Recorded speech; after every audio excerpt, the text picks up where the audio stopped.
C'est Alexis Lacroix, le directeur de la rédaction d'Actualité Juive qui nous rejoint à présent. Bonjour Alexis. Bonjour Steve. Et la une de cette semaine de notre hebdomadaire préféré, BDS, la fabrique de la haine anti-Israël. Je rappelle pas les circonstances de la naissance, enfin il faut quand même les rappeler, c'est dans le dossier qu'on a coordonné. Avec Laetitia Henriquez et El Samama, c'est Omar Barghouti qui crée ça en 2005. C'est une organisation internationale qui se veut, si vous voulez, une arme de combat idéologique contre, entre guillemets, comme ils disent à l'époque, l'occupation israélienne. On est dans la foulée, au fond, de la conférence de Durban, avec un antisionisme militant qui se clash lui-même, disons, dans la gauche radicale, planétaire, à un moment aussi peut-être de mondialisation d'une forme de néo-antisémitisme, analysé à l'époque, vous vous en souvenez, par Pierre-André Taguieff, ça nous rajeunit.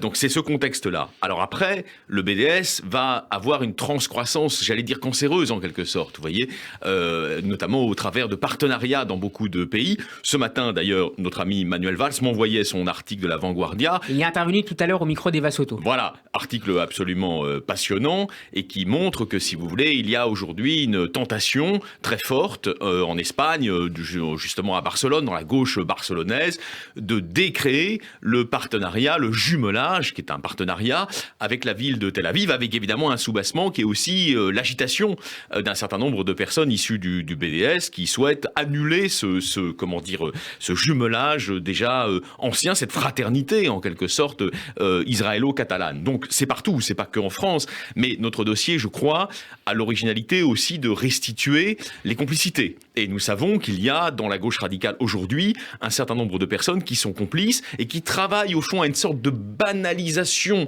de la rhétorique du BDS, qui est encore une fois une rhétorique appuyée sur le trépied d'un antisémitisme démonologique. Résumons-le, il s'agit de prétendre, de laisser penser aux jeunes générations, et c'est là qu'il y a évidemment un travail idéologique très dangereux, que l'État d'Israël serait fondamentalement responsable et d'une spoliation historique, celle de 48, et ensuite d'un apartheid commis à l'endroit des Arabes palestiniens, qu'ils soient en Israël d'ailleurs, ou qu'ils soient dans ce qu'on appelle, dans leur langage, les territoires Yehuda Shomron. Qui est notamment diffusé via les réseaux sociaux.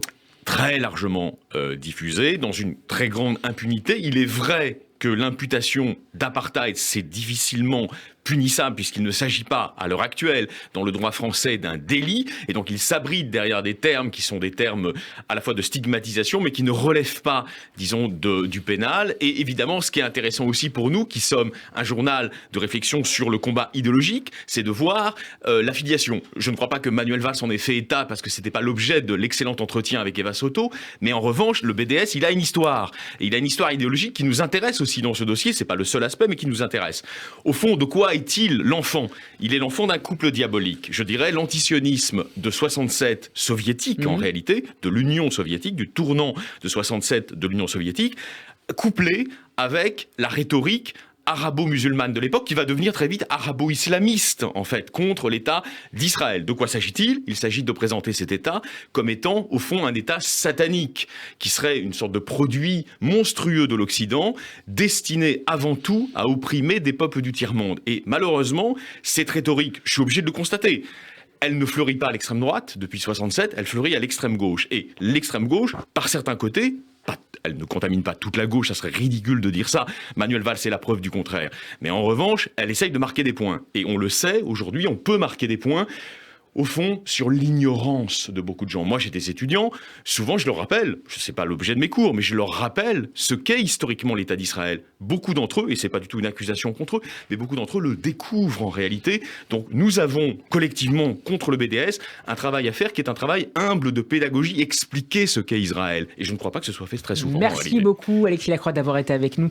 Je rappelle que le nouveau numéro d'Actualité Juive, notamment consacré au BDS, est à retrouver en kiosque et sur abonnement sur le site actualitéjuive au singulier.com. Merci beaucoup Alexis. Merci à vous. Et à la semaine prochaine.